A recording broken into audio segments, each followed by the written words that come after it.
Sejam todos muito bem-vindos ao Espaço Cultural Punta Quinte em mais uma edição do nosso podcast O Preto Pode. Se o Preto pode, nós podemos. E aqui no Espaço Cultural Punta Quinte é um espaço para que a gente possa justamente falar um pouquinho do nosso dia a dia, das nossas causas, das nossas dores, das nossas belezas. E é por isso que estamos aqui hoje com a nossa convidada, quem é mesmo, Deise Maia. Fala, galera do Punta Quinte, que nos acompanha nas redes sociais, no YouTube, no Instagram. É com muita alegria que hoje nós temos essa figura, essa mulher, essa potência que é nossa. É um orgulho de dizer, seja bem-vinda, Mariana. Fala, gente. Muita alegria estar aqui participando do podcast com vocês. Eu sempre que tenho oportunidade agradeço pelo espaço, por poder fazer parte da família Punta Quinte. E eu não estou preparada para... Seja muito bem-vinda. Eu sei o quanto você precisou se desdobrar para estar aqui, deixar até de trabalhar, né? Porque você é designer, né, de queimados, do pessoal que tem dinheiro, do pessoal de elite. Olha como ela está provocadora. Porque você é muito maravilhosa, eu sei que você é. Então, assim, muito obrigada por você ter cedido o seu espaço, por você ter ido se arrumar, que eu já sei que você hoje já trabalhou a beça e está linda de bonita. Seja muito bem-vinda. Então, para todos vocês que nos assistem, a Mariana é uma ativista social, né? E como a Deise falou, ela é uma designer de unha. E aí, como é que é essa profissão? Você mora aqui em Queimados, nasceu em Queimados. Qual é a sua origem? Conta um pouquinho pra gente. Eu sou nascida em Belfor Roxo. E de Bela. E criada em Queimados. Fiquei uma parte da minha infância em Belfor Roxo. E aí logo a gente retornou pra cá e fazia unha. Hoje é a salvação da minha vida, assim. Se eu não soubesse fazer unha, talvez eu estivesse passando por um momento de escassez bem preocupante. E aí, fazer unha, eu caí de paraquedas, né, nesse mundo das unhas. A minha mãe solo, tenho muito orgulho dela pra caramba. Eu nem vou ficar falando muito, porque a gente fala de mãe, já dá logo vontade de chorar. Como uma adolescente muito tranquila e calma que eu era... Nem parece, não. Né? E eu repeti o segundo ano do ensino médio, não falo isso com orgulho, porque eu achava que repetindo eu ia gerar algum mal-estar. E aí tive esse período bem problemático, né, na adolescência. E ela falou que se eu não concluísse o ensino médio até os 17 anos, porque eu era um ano adiantada e repeti, ela falou que eu ia para casa de família fazer faxina junto com ela. E eu nunca quis. E aí apareceu a oportunidade de eu trabalhar num salão, aqui em Queimados mesmo. E aí desde então não parei. Comecei a fazer unha profissionalmente, porque eu já fazia desde a infância, a gente sempre se cuidou, né? Criança preta, filha de mulher preta, a gente tem que se cuidar, a gente mesmo faz o nosso cabelo, a gente mesmo faz a nossa unha, faz a nossa maquiagem. E aí, com 2009, eu comecei a fazer unha profissionalmente, atendendo em salão. E aí nunca mais parei. 2009. 2023 a gente tá. Eu tava com 17 anos. Entreguei. Obrigada, Jorge. Legal. Entreguei. Eu peguei muito provocativo esse mas e aí, garota? Você é ativista social. Qual é a área que você mais trabalha sobre essa questão social, né? Porque você é bem ativa nessa questão. Tem tempo, né? Com todo o seu trabalho que te prende bastante. Qual é o tempo que milita assim, nessa questão? Como é que é isso? A gente que é preto, pobre, que trabalha para viver, o nosso ativismo é mais cotidiano, né? É uma luta mais diária. E esse ativismo é mais pessoal do que pro coletivo. A gente, querendo ou não, a gente sabe que quando uma mulher preta se movimenta, né, toda a sociedade se movimenta junto. E eu sempre digo que eu sempre soube que eu era uma menina preta. Mesmo com essa afrobed? Mesmo sendo afrobed. mesmo sendo afrobed. Mas eu sempre... E aí eu usava aquelas expressões clássicas, né, de algumas gerações passadas que ainda se perpetuam hoje. Sou preta, mas sou limpinha. Sou preta, mas alguma coisa positiva, né? A gente sempre tinha que justificar a nossa negritude de alguma forma. Mas eu sempre soube.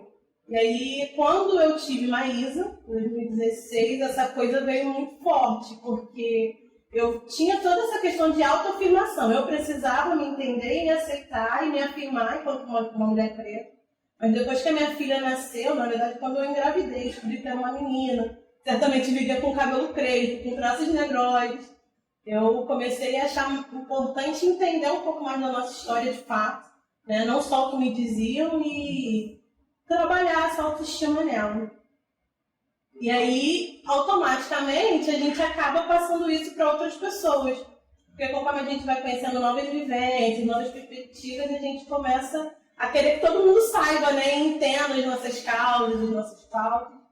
E aí é isso, eu tento usar a internet mais de uma forma provocativa, porque eu não tenho esse tempo para a internet, para debater, para discutir, para poder ficar ali justificando nada para ninguém. Mas sempre que eu tenho oportunidade, eu jogo alguma informação importante, algum pensadores da nossa geração, né, que a gente tem uma galera muito bacana aí, que tem feito um trabalho de ensinamento, né, através da cultura mesmo, porque a gente sabe que o preto periférico ainda é privado de muitas informações, né, de educação, e a música, o cinema, isso aí veio e tem se fortalecido para ensinar. Então, através de música e de alguns artistas que eu sou fã, eu aprendi muito, e aí através de algumas referências a gente vai lá, a gente tem a internet, eu sempre falo isso.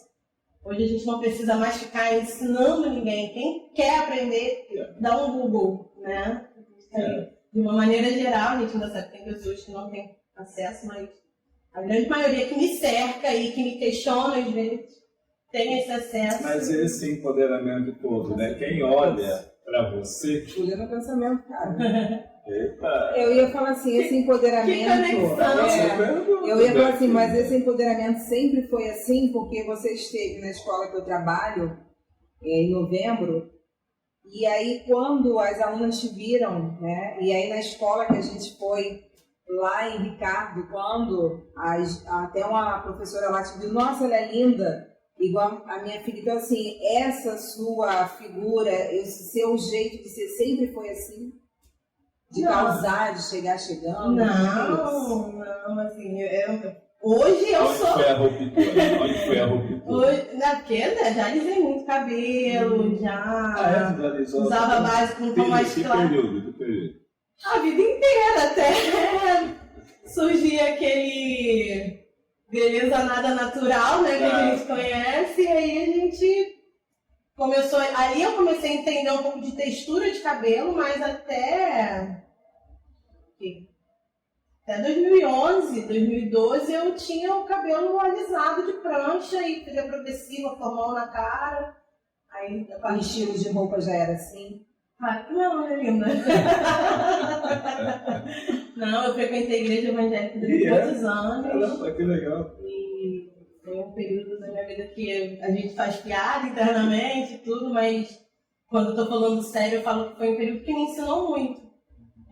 Hoje eu não me vejo mais frequentando uma igreja evangélica por uma infinidade de razões, que a gente que está na militância e que entende um pouco dessa estrutura, entende que, de certa forma, faz mal para a autoestima da pessoa preta e para mulheres de uma maneira geral, né? Essa coisa de ser subjugado é muito problemático para mim hoje, porque quando a gente fala em liberdade, né, a gente pensa que em algumas denominações, em algumas igrejas tem costumes que não dão tanta liberdade, assim, né? Fala-se de livre-arbítrio, mas não existe isso. Uma sociedade bastante machista, né?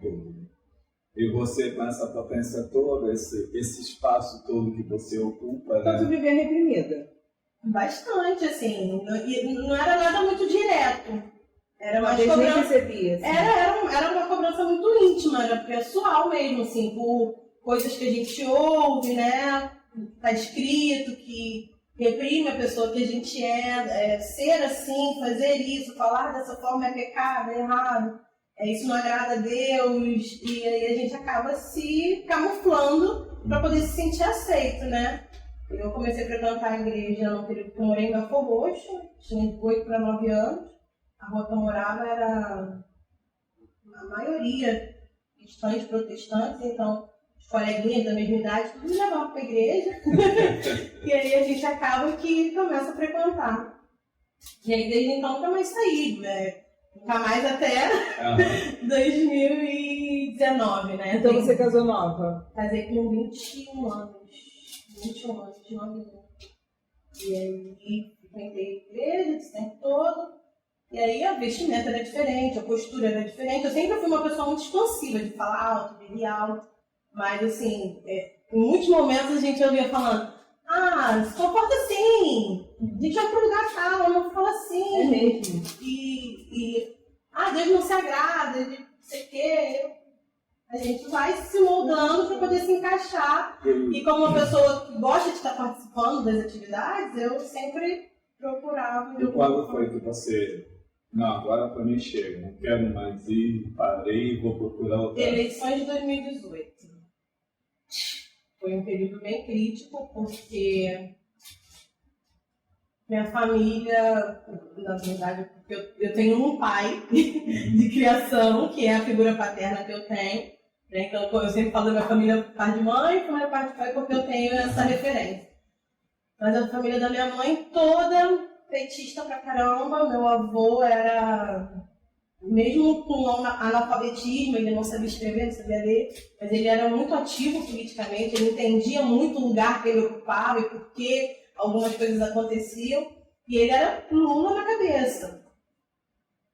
E aí a gente lembra de quando a nossa vida mudou, de quando a gente conseguiu ir ao mercado, fazer uma compra, e na igreja que eu frequentava, as pessoas estavam fazendo caravana para poder ir para a igreja, para comício eleitoral, para falar sobre a nossa escolha e que a gente tinha que escolher junto com os pastores. Quando a minha mãe se batizou, eles só disseram que o batismo ia acontecer depois que todos subissem para ouvir o que o pastor tinha para dizer. O que o pastor tinha para dizer era isso, que a eleição estava ganha e que Deus estava com eles. E eles não quiseram saber, né? E aí eu fiquei muito incomodada. No dia antes da eleição, no sábado, teve um culto na igreja. Mas isso assim, não foi da noite pro dia, já tinha outras críticas, né? Eu já questionava outras situações. Mas aí foi estopim. E aí, lá na igreja, eles falaram, votem consciente. Até aí eu estava orgulhosa da pessoa que estava falando, votem consciente. Cuidado com a pessoa que você não votar e não sei o quê. E no final, quando ele terminou de falar isso, vote consciente, fez uma arminha em cima do púlpito. E aí mais algumas pessoas que estavam atrás dele, e aí aquilo ali mexeu profundamente comigo. E aí foi quando eu rompi internamente, ainda não saí, mas internamente eu já tinha rompido.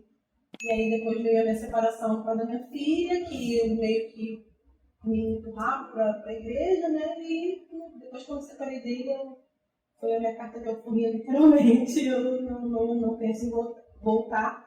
Não só por isso, né? Mas assim, esse período eleitoral foi um divisor de águas, porque a gente vive numa democracia, né? E as pessoas escolhem o que elas querem fazer. Ser a favor ou contra de qualquer coisa não quer dizer que a pessoa seja mais ou menos cristã. Né? E eles estavam colocando as pessoas nesse lugar. Se você votar no Lula, vocês estão sendo a favor do aborto, da homossexualidade, como se isso fosse algo errado. Vocês estão sendo a favor da liberação das drogas, sendo que a gente sabe que existe uma questão política. A gente atravessou atravessa ainda nesses últimos anos, um processo político muito complicado. A gente não vai entrar no mérito da questão de quem você votou e quem você vai votar. Mas nós que trabalhamos a questão social, nós temos clareza de fato que o processo político, seja quem esteja no poder da direita ou esquerda, as nossas demandas sobre a questão racial, elas sempre são jogadas para segundo plano. Eu digo isso de experiência própria de analisar, né? Alguns governos, né? Claro, que dependendo de quem, né? Vamos botar assim, as nossas pautas a gente não consegue fazer um debate com alguém que é de direita conservador. Isso a gente não consegue. Você não vai discutir questão racial, feminicídio, a intolerância religiosa com alguém que é de direita e conservador. E também tem muitas esquerdas mais radical que só tem um discurso de que o proletário no poder e que essas pautas também não. Então nós é que temos que fazer essa provocação. Digo isso para que a gente não rotule, entendeu? Sim, A sim. ou B. A discussão racial para a gente do espaço cultural que tem hoje está acima de qualquer debate político. Vai além. Porque, independente do partido político ou independente do candidato, as nossas pautas sobre a questão racial, ela é sempre colocada para segundo plano. Ou quando não tem financiamento. Então, isso é uma das coisas que a gente tem que E naquele momento, a gente tinha duas escolhas, a gente não tinha outra escolha. Não, é isso. Então, assim, enquanto uma pessoa preta, pobre, né, Exato. tendo a consciência de classe, porque eu não vou falar nem consciência de raça, porque isso aí, mas é classe, você sabendo que você é pobre. Quem foi que te deu o direito? Eu lembro claramente da minha mãe falando, eu era criança, da minha mãe falando sobre estar sendo votado os direitos da empregada doméstica. Sim. E o dito cujo inominável votou contra. Ele foi o único deputado que votou contra a PEC das domésticas. Então, assim, a gente tinha duas opções. A gente tinha lado. Ou você pertence a esse lado, ou você é um cara que está lucrando com um lado, ou você é um cara que depende do outro para sobreviver. Então, assim, enquanto uma pessoa pobre, eu tinha um lado. Não só por uma questão política, mas por uma questão de existência. Né? Então, aquilo ali me atravessou de uma maneira muito violenta, porque eles não estavam dando opção. E Queimados, como é que Queimados hoje está para você? Eu anotei aqui que a Deise estava falando que você é uma design de unha, mas aqui o Preto pode, no Espaço Cultural Punta Quintê, né? Você pode ver que o nosso podcast Preto pode. Será que Preto pode fazer unha contigo? Deve! Legal. Não só pode como deve.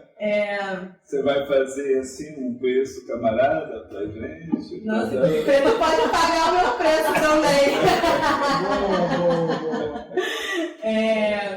Graças a Deus eu tenho um trabalho bem reconhecido aqui na nossa cidade. Eu atendo pessoas que têm condições de manter pacotes mensais, fazem os alongamentos. Eu cobro um preço justo,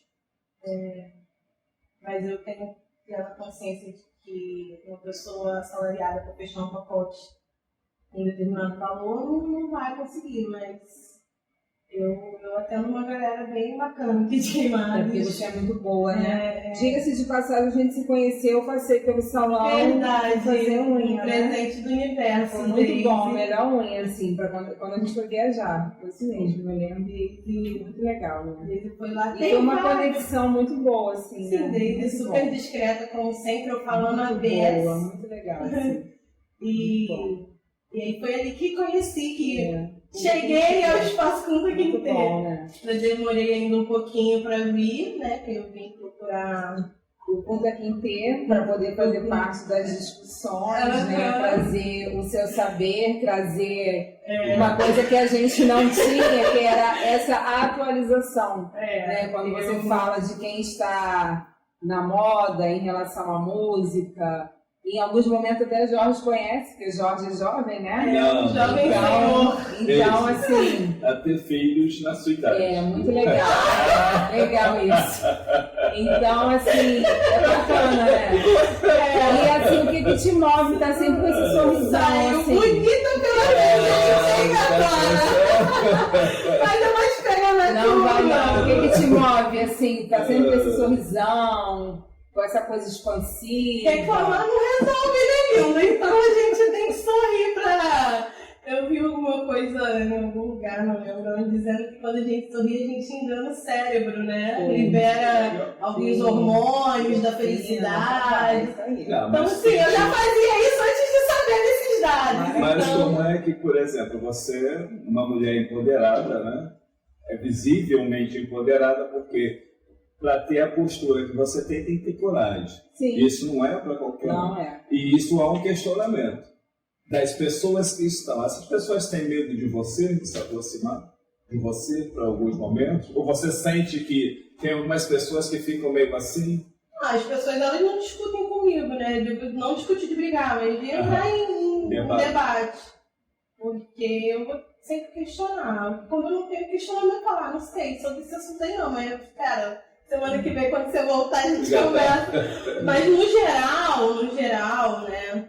Salvo aquelas pessoas que têm o complexo do branco salvador, que quer entender as nossas causas, que quer estar antenada, que felizmente eu bato de frente com uma galera assim que, não, eu não sou racista, meu avô era preto. Tá. E aí eu tenho que respirar fundo e falar, é mesmo. Difícil, né, pra você.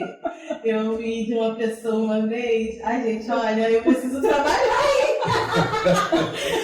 Mas eu vou falar porque eu vim aqui pra falar, então deixa eu falar, deixa eu falar. A cliente virou pra mim e falou assim, branquíssima, loiríssima, do olho claríssimo. Eu sofro racismo. Eu sofro preconceito por ser bonita. Eu, nossa, que difícil essa vida, menina. Tá. Eu tive que rir e falar. Aí como é que a gente não sorri? Não, a gente vai chorar. Mas é o tal, é em cima disso criado o tal racismo reverso, né? Cada um com suas questões. A gente tem que continuar se virando, né? Não pode falar palavrão, né, gente? Fica à vontade. Eu vou evitar.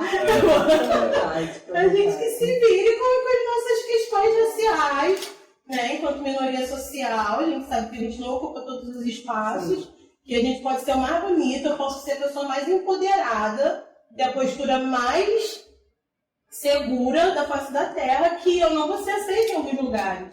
As pessoas ainda, mesmo sendo afrobégidas, vão me confundir com o faxineiro, com o entregador, com a empregada doméstica, com a garçonete. Então, assim, se essa pessoa acha que ela sofre demais por ser bonita, que pena, porque eu sofro demais por ser preta, sabe? E acho engraçado que eles botam na mesma régua. Na mesma régua. E eu tenho que lidar com isso diariamente, praticamente, sabe?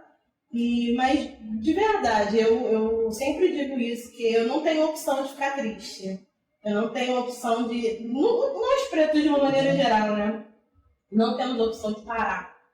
Eu não tenho nenhum suporte para falar assim, agora eu vou ter depressão e vou ficar em casa chorando porque eu sou preta e eu sofri racismo hoje.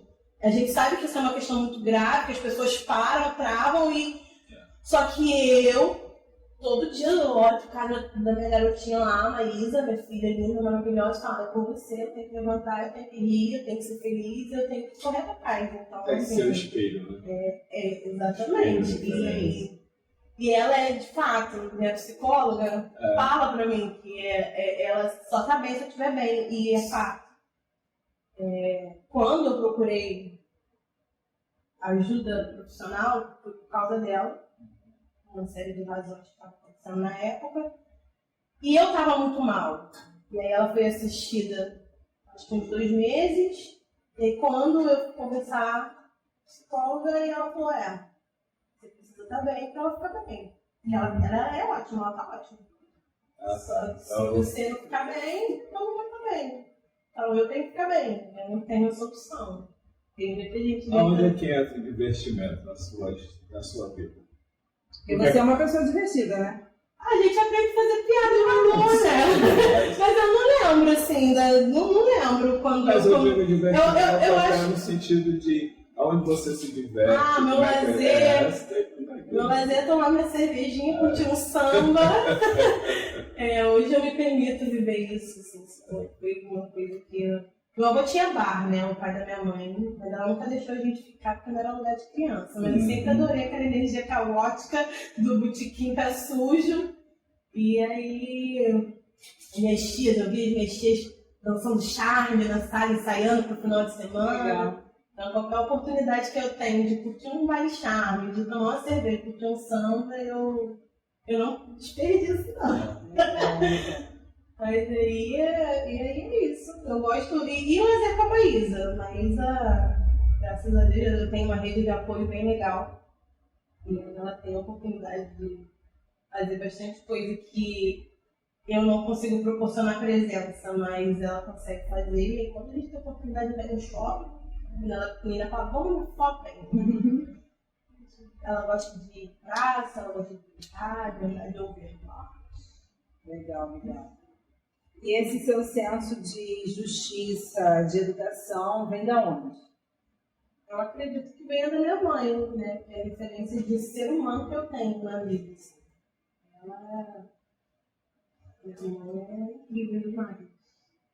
Sempre na maneira dela. E os puxões de orelha dela para contigo? Até Você também foi bem levado. Até hoje! Até hoje, ela só não me bate Eu digo isso porque ela fala. Eu digo isso porque tá muito grande. ela se torna, pra gente do Espaço Cultural Punta-Quintê, Mariana, se torna uma das vozes mais ativas que a gente tem.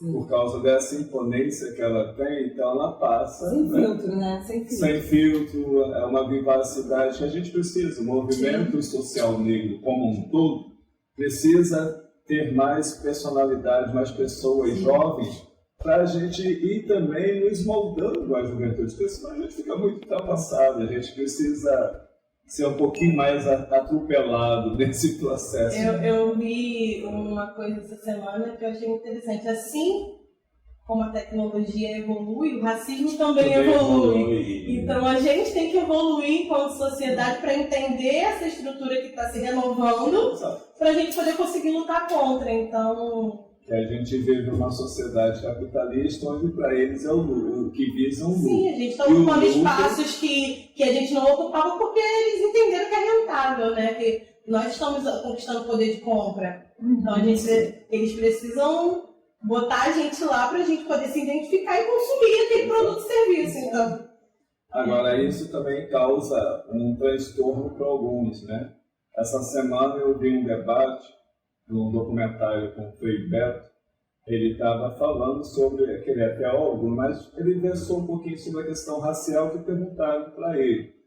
Aí ele deu uma justificativa que eu achei muito interessante, né? Porque enquanto o negro, né, por que apareceu tantas pessoas se colocando, tiveram tanta coragem para extravasar seu racismo? Então, por quê? Porque na medida que algumas políticas sociais provocaram a ascensão do negro, aquela pessoa que estava totalmente tranquila, num espaço confortável, ela não tinha a presença do negro. Então, à medida que ela hoje tem a presença do negro, ela se sente incomodada. Então, ela vai deixar vir à tona a sua insatisfação por dividir aquele espaço com a pessoa. Eu achei interessante pra caramba o que ele falou, e vai muitas das vezes, né? As políticas sociais dos partidos de esquerda, não vou citar nome, mas provoca essas ações afirmativas, né? Sim. Sendo filha de empregada doméstica, minhas tias, quase todas, né, a parte de mãe são empregadas domésticas, e a gente vive isso cotidianamente. Todos os dias tem uma história diferente de racismo. E um dia desse, uma das minhas tias chegou e falou que a patroa dela reclamou que tinha carro demais na rua. Que depois que pobre começou a ter poder de compra, que ela nunca mais conseguiu chegar no horário nos lugares. Porque antigamente na Zona Sul tinha tanto de carro que tem hoje, que os pobres estão indo trabalhar de carro. Então, assim, isso realmente. E assim, é uma situação boba, ela não está perdendo espaço para ninguém. Nessa questão, ela continua rica, confortável, na cobertura dela no Leblon. Mas a gente sabe que políticas de cotas, né? As pessoas ocuparem lugar. A gente sabe que tem profissionais incríveis que não estão fazendo o serviço deles. A gente tem que trazer a minha irmã aqui para falar sobre isso. E ela já passou por situações absurdas. A minha irmã tem 28 anos, é uma mulher incrível, potente pra caramba. Nós somos opostos, né? Eu sou expansiva, ela é tímida, ela é comedida, ela fala calminha, baixinha, tem uma dicção excelente, invejável. E ela, engenheira agrônoma, fez faculdade na Universidade Federal, Rio de Janeiro, na Universidade Federal Rural. Foi lá, estudou, fez mestrado, tá lá. E ela trabalha como engenheira, mas ela não ocupa o cargo profissional que deveria ser dela, porque tem outra pessoa lá. Certamente é um homem branco, sabe? Isso eu tô falando por minha conta. E a gente sabe que isso se repete. É aquele filme Que Horas Ela Volta, com a Regina Casé, é um clássico que mostra isso, sabe? Uma patroa da minha mãe uma vez me chamou de mimada. Porque teve uma questão toda problemática, porque a minha irmã estava num processo de cura e era aniversário da minha irmã, e ela só avisou a minha mãe em cima da hora que a minha mãe não poderia vir embora para comemorar o aniversário da minha irmã. E aí eu, afrontosa como sempre, postei nas redes sociais, pobre dos ricos que tanto tem. Porque a minha mãe podia ir embora, minha mãe dependia daquele trabalho. E aí ela ficou enfurecida, porque eu postei aquilo, porque outras pessoas do mesmo meio que ela me seguiam também nas redes sociais, inclusive ela queria me arrastar para a política a todo custo. Ela queria me colocar lá, porque ela achava que eu era uma pessoa. Só que na primeira oportunidade de mostrar o poder que ela exerce na sociedade, né, sobre a minha mãe, principalmente, né, a empregada dela, não podia sair porque ela tinha um compromisso. O compromisso dela era beber com o marido no final de semana, e minha mãe tinha que ficar com a criança em casa. A história que se repete. E aí ela chamou a gente de mimado, falou que a minha mãe educava muito mal a gente, foi uma baixaria, assim. A minha irmã ficou furiosa, minha mãe mandou eu apagar, eu falei, eu não vou apagar, eu vou lá dar na cara dela, que eu quero ela me chamar de mimada. E aí ela me bloqueou, não tinha como eu falar tudo que eu tinha pra falar pra ela. E é isso, a gente vê isso se repetindo o tempo todo. A galera com ódio mesmo no coração. De respeito. A sua atuação dentro do ativismo social se resume à questão racial? O ativismo social se resume só na questão racial? Ou você também está de frente sobre outras bandeiras? Falar que estou de frente é muita responsabilidade, né? Mas a gente procura falar sempre sobre tudo, né? E assim, falar sobre maiorias, né? A gente sabe que minoria social a gente ocupa poucos lugares, mas a gente fala sobre questão de gênero, né? Ser mulher. Raça vem em primeiro lugar sempre, né? A gente sabe que ser preto no Brasil é parada que um ato de resistência, realmente. Mas falar sobre questão de gênero, questões LGBTs, a gente tem aí pessoas trans que morrem o tempo todo, mulheres que são violentadas o tempo todo, homens trans, mulheres travestis que não dá pra falar superficialmente, sabe? Porque, principalmente aqui em Queimados, é uma galera ainda, de um modo geral, né? Pelo menos, de um modo geral não, mas as pessoas que me cercam, né? As pessoas com quem eu tenho o mínimo de convivência, são pessoas que têm um pensamento ainda muito conservador, sabe? São pessoas que ainda acreditam que o que Deus criou é aquilo, ponto final, e dane-se que é um ser humano, sabe? Independente do gênero, da orientação, se é que a gente pode dizer que é uma orientação sexual, porque eu fui orientada a ser hétero a vida inteira e eu não sou uma pessoa heterossexual, sabe? Eu neguei a minha sexualidade desde criança. E quando eu contei pra minha mãe que eu gostava de meninas, ela ficou surpresa, porque a gente tem medo de ser quem a gente é. E ter coragem de botar isso pra fora realmente um ato de coragem, sabe? De falar assim, se tiver que morrer, vai morrer, se tiver que viver, vai viver, se tiver que sofrer preconceito, vai sofrer preconceito, mas eu não posso abrir mão de ser quem eu sou, de viver plenamente como... Parece um preço muito alto, né? Muito, muito. Depois que a gente entra pra militância, né? Porque a militância dá uma adoecida na gente.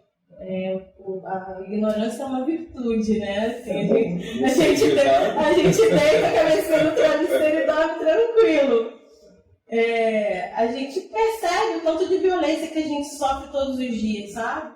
E aí, eu, enquanto uma mulher preta, bissexual, né? Eu me identifico como uma pessoa bissexual. Eu falo sou bissexual homoafetiva, porque hoje eu não tenho mais essa paciência para os homens. Cheguei no ponto que você queria. Eu não te pedi nada. Você já sofreu mais preconceito no tocante à questão de negritude ou a questão de sexualidade, ou tá tudo junto? Como é que é isso? São microviolências, né? São microviolências. Enquanto uma mulher preta, eu sofro racismo desde que eu era criança. Não tem como colocar na balança.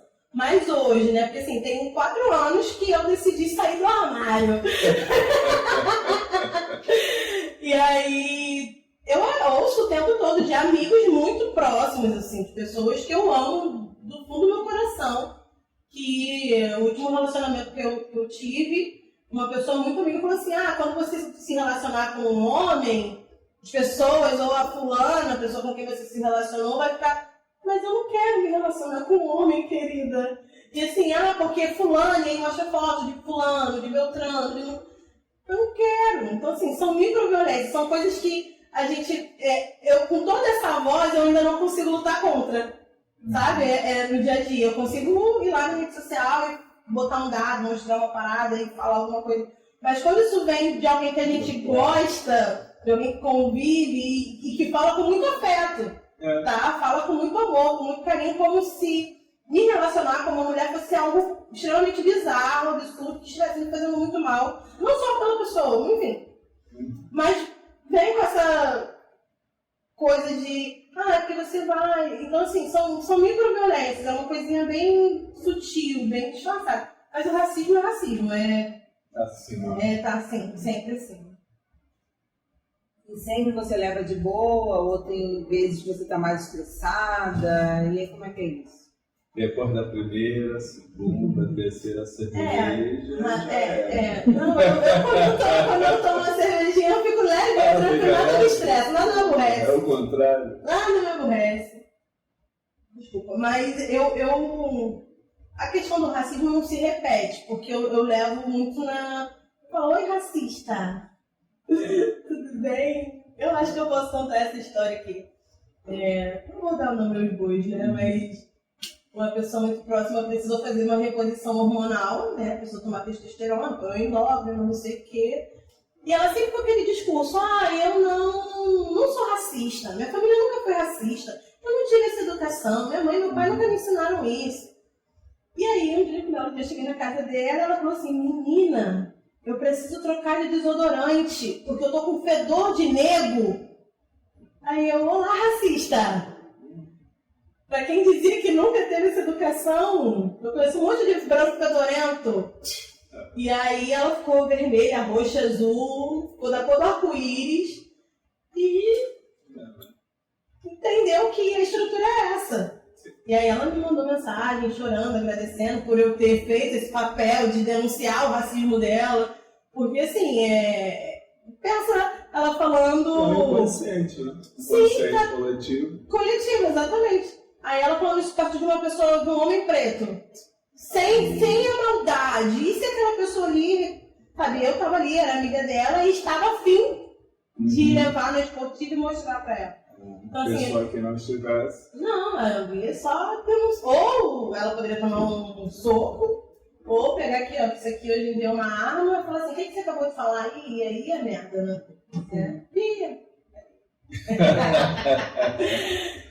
Enfim, assim, mas são situações que acontecem comigo o tempo todo. Eu conheço algumas pessoas pretas que, através de conversas comigo, não, eu nunca sofri racismo, nunca sofri. Pessoas pretas retintas, né? Porque eu sou afrobélica, caramba. E a pessoa tá falando, nunca, menino, nossa, do tô passada. Não, só uma vez. E aí vem aquele mundaréu de história, a pessoa fica assim, caramba, já me atingiu sim. Porque muitas das vezes as pessoas, né, eu acho que chega a ser um privilégio nós que somos ativistas sociais, principalmente na questão racial, então a gente fica muito antenado. Agora, tem pessoas que no seu dia a dia não tem essa preocupação, ainda mais dependendo de onde trabalha, Então passa muitas das vezes despercebido e acha o racismo no nosso meio, de uma certa forma, se naturalizou tanto, né, que eles tanto eles negaram que o país não é um racista, democracia racial, isso incute na cabeça de muitos. Sim, e intelectualmente falando, né, a gente acaba ocupando alguns lugares majoritariamente brancos e a gente se camufla para poder ficar ali no meio. E assim, mesmo com esse nariz redondo desse jeito, com essa boca desse tamanho, mas com o cabelo alisado, eu ouvi a vida inteira que eu não era tão preta assim. Moreninha. Não, você não é tão preta assim. E eu falava, não, eu sou negra. Eu sempre afirmei isso. Não, eu sou negra. Não, que isso, menina, como se fosse algo absurdamente ruim. E não é ruim, sabe? Quando a minha filha falou que queria ter o cabelo longo e louro, eu fiquei arrasada.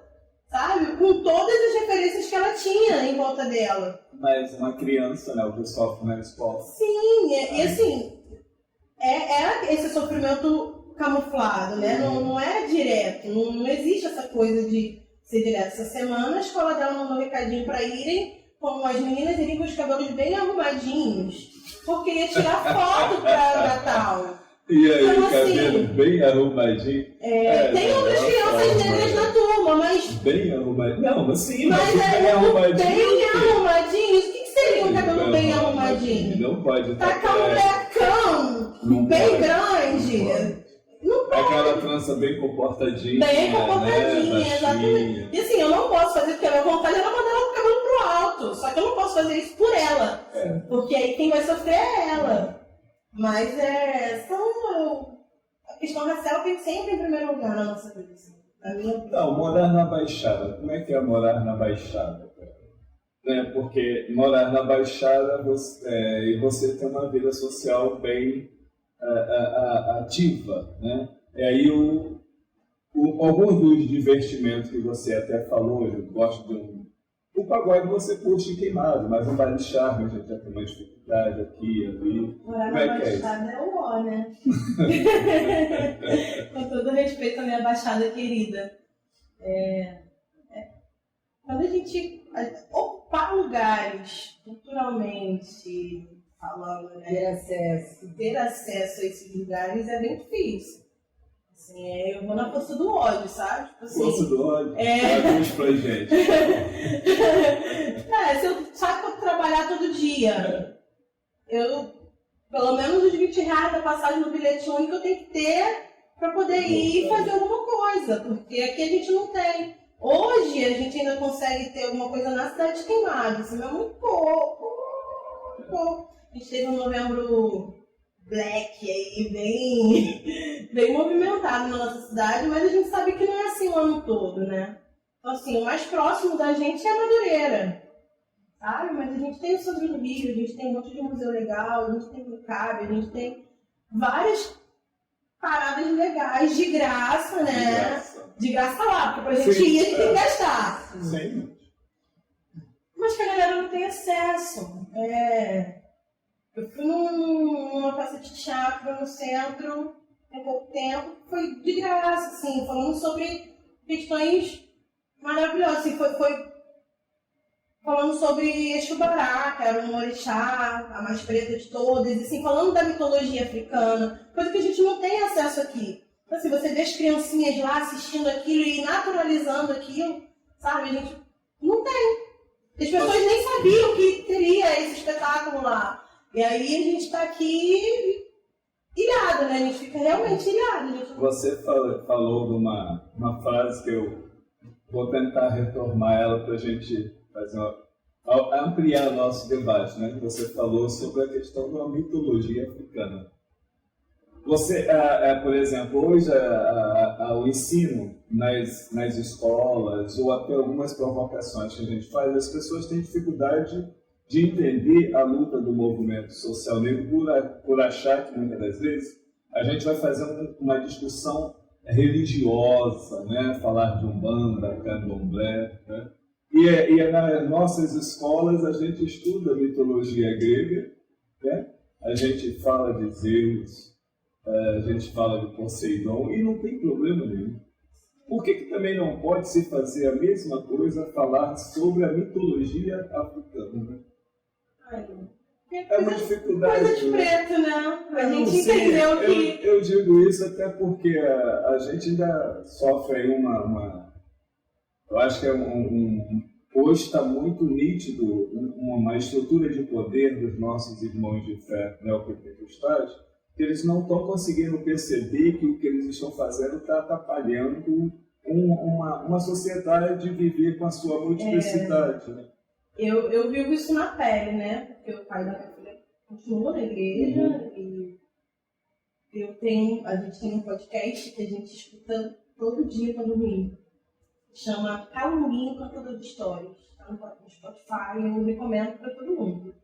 Que tenha criança e para quem não tem criança, que quer conhecer um pouco dos nossos personagens, assim. Eles trazem vários personagens pretos da nossa história mesmo, história do Brasil, para as crianças. Eles contam a história e aí, em alguns momentos, eles falam de alguns orixás, falam da nossa cultura, né, do nosso folclore. E tem um episódio nesse podcast que fala de Yansan. E aí fala dos ventos, fala do que é o orixá, explica o que é o orixá, que é uma força da natureza. E ela pediu para ouvir com o pai dela. O dia que o pai dela ouviu o pai dela falou que isso era um espírito maligno, que ela não deveria ouvir. Ela ficou semanas sem ouvir. E aí precisou ser feito um trabalho em casa. Falei, você não precisa mentir pro teu pai, mas quando você quiser ouvir, você escuta com a mamãe, com a tia Rita, com a tia Rita, né, que são minha irmã e meu cunhado. Porque eu não quero criar uma criança preconceituosa. Eu tô tentando seguir na linha de que ela vai ser livre para escolher o que ela quiser, sabe? Hoje eu não tenho religião, mas aprendi a admirar e respeitar a nossa cultura, né, as religiões de matriz africana, de modo geral. E ela vai ser livre para escolher o que ela quiser. Só que eu acho injusto para uma criança não ter a opção de escolha. Falar para uma criança que aquilo ali é ruim, que é do inimigo, que é um espírito maligno, se você nem conhece a história daquilo ali. E, como de fato, eles não conhecem, eles não sabem. Eles sabem o que é dito desde o Brasil Colônia. As pessoas diziam para os escravizados que era projeto de Deus eles estarem escravizados. A Bíblia numa mão e a espada e a espada na outra. Então, eu não quero que ela continue sendo aceitada pela espada, sabe? Porque a Bíblia já está lá. E aí eu acho que, assim, é muito violento. E tentar trazer isso de uma maneira leve, como a gente teve lá essas conversas nas escolas, né? Tem que começar de pequenininho, assim, porque não adianta eu querer falar com o pai dela. Não. Com ele não vai ter diálogo, entendeu? Ele vai acreditar que é do inimigo e que é um espírito maligno e ponto final. E ainda vai querer me exorcizar. Sabe? Então, assim, tem que começar agora, com essa nova geração. Porque nem todo mundo teve o privilégio de... Eu sempre brinco, Jesus me libertou, né? Que hoje eu consegui abrir a mente para entender muita coisa, para estudar, para... E até aceitar Jesus. E aceitar Jesus. Jesus. Não posso falar mal do fã clube, né? Não. Melhor não. Melhor não, porque a gente sempre usa essa brincadeira. Jesus é da hora, que estraga o fã clube. Alguns, né? Não vamos generalizar, mas é isso. Eu acho que a gente teve uma pesquisa um tempo atrás que Queimados era o município do estado do Rio mais cristão. De uma certa forma. Era o que tinha mais crente entre católicos e protestantes.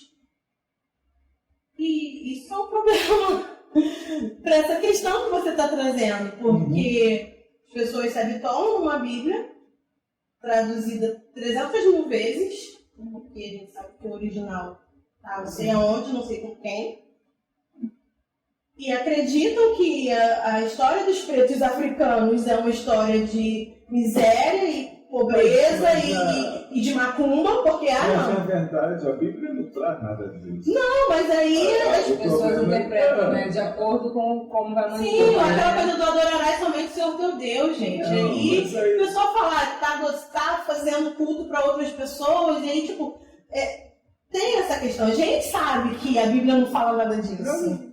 Sabe, mas... Hoje é difícil com alguns cristãos, independente da denominação religiosa, falar de Cristo.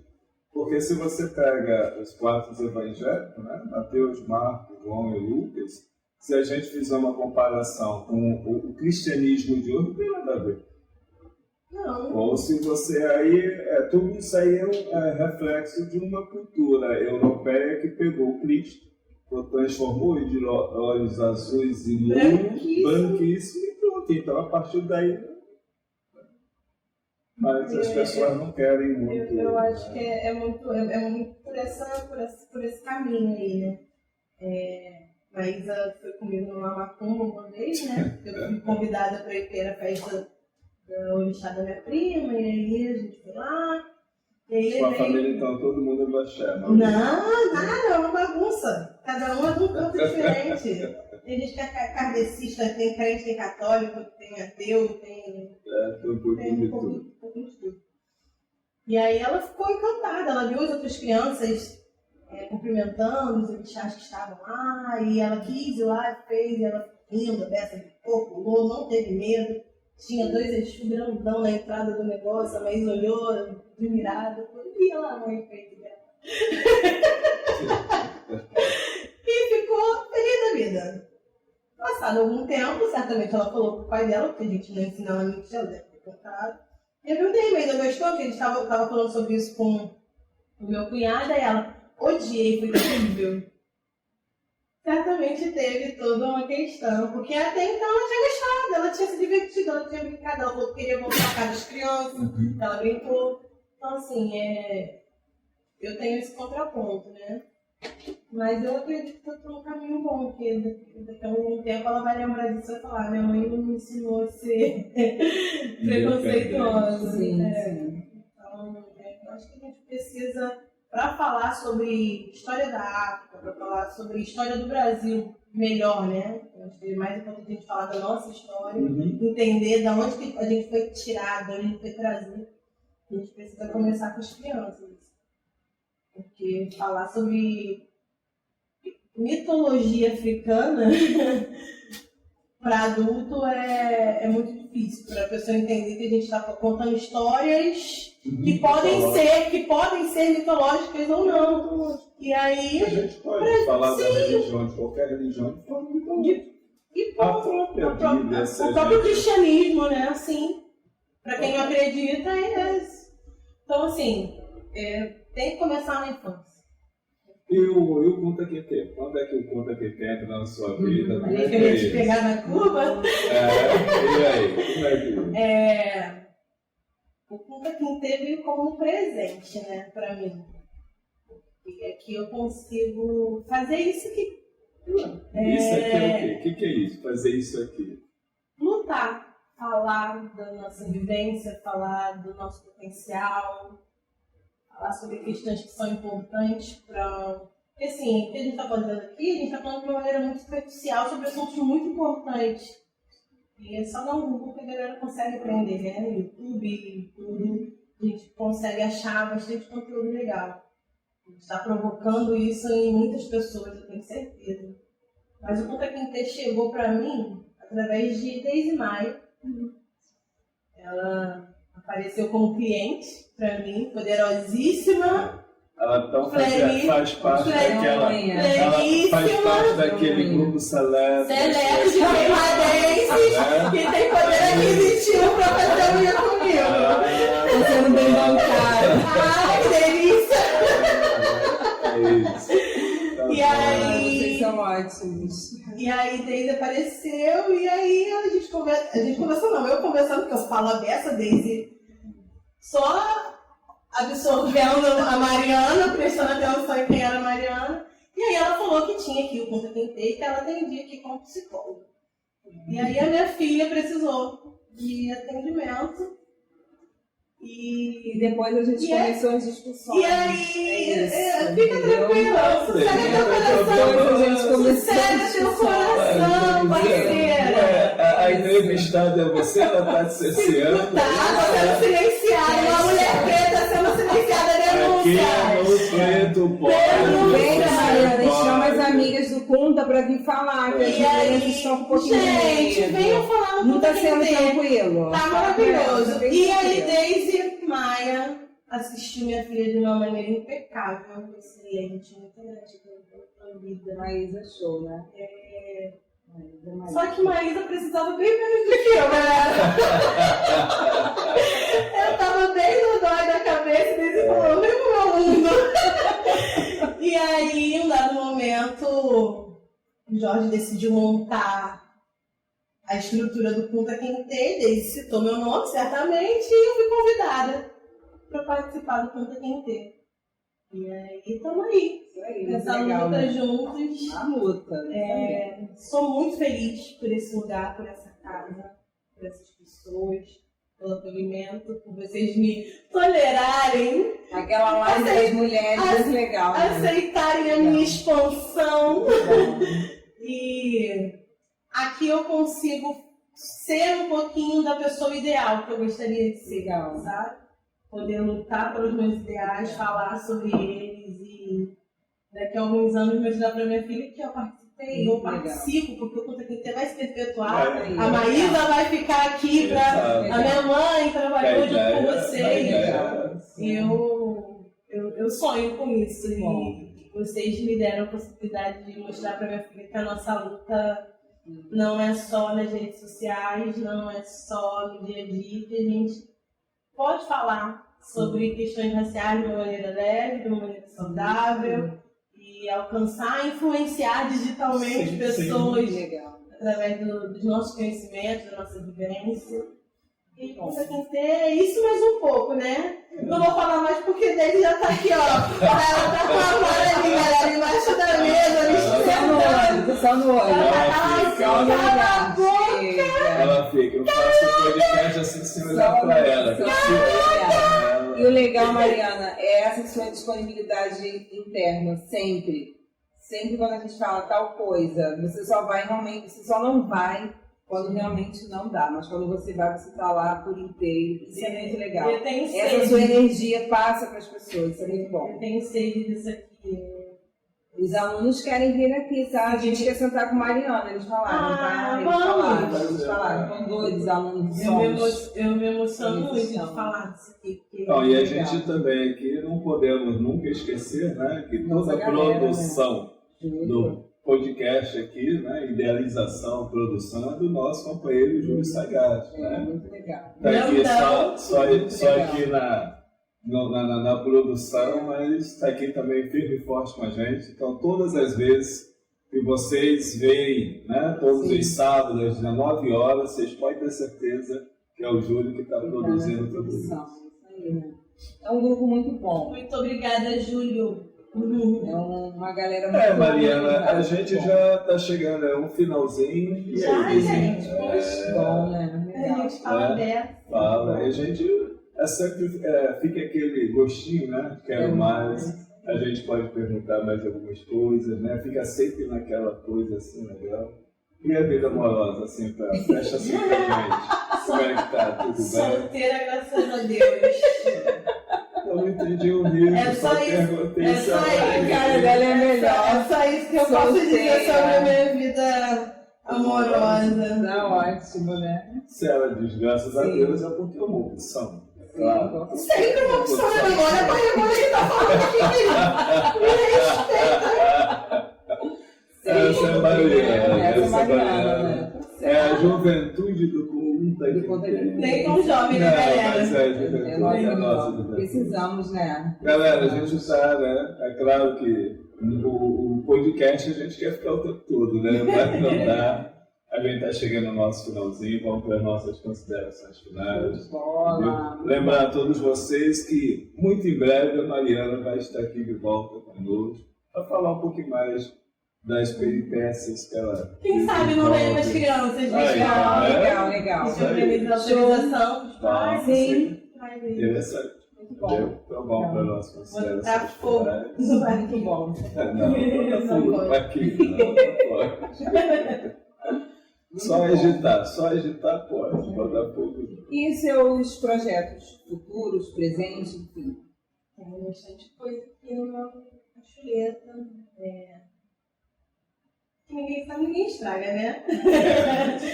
Em breve teremos novidades, mas estudar, crescer, progredir. Punta Quintê, sempre, com certeza, sem sombra de dúvidas.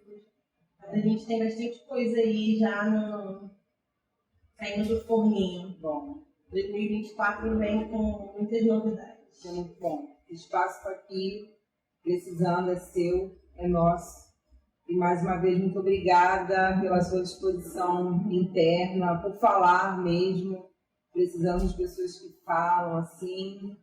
E é isso. Dá um abraço na família e tudo de bom. Juízo, não precisa, né? Você já tem. Garota! Menina, onde é que compra? Quanto custa? Porque eu tô precisando. Eu também agradeço muito pelo espaço. Aproveitar a oportunidade para falar para a galera, seguir a gente nas redes sociais, Punta Quintê Espaço Cultural, no Facebook, no Instagram, no YouTube, né? E dizer para as nossas lideranças aqui do nosso município, prefeitos, vereadores, secretários, para nós aqui. Nosso espaço tem muita coisa boa para oferecer, nós temos um trabalho assistencial fenomenal, nós não temos renda, a gente não quer politicagem, a gente quer parceria, a gente precisa de apoio para poder crescer, sem apoio a gente não consegue. Então, se vocês estão vendo esse podcast e têm vontade de conhecer o espaço cultural, de conhecer a história dos nossos fundadores, conhecer o trabalho que é feito aqui nesse lugar, que é um trabalho incrível, voluntário, entre em contato, certamente, em algum lugar na telinha. Vai ter os contatos, vai ter as redes sociais, então procura a gente. Se vocês têm um projeto que está na Câmara, ou um projeto para a Secretaria de Educação, Secretaria de Cultura, a gente está aqui totalmente disponível para trabalhar e para fazer muita coisa pelo nosso município, né? Isso aí. Essa é a Mariana, gente. É isso aí, pessoal. Agradecendo a audiência de todos. Estamos aqui em mais um Preto Pode, aqui no Espaço Cultural Punta Quintê, que vai ao ar todos os sábados, às 19 horas. Contamos com vocês sempre. Um grande abraço a todos.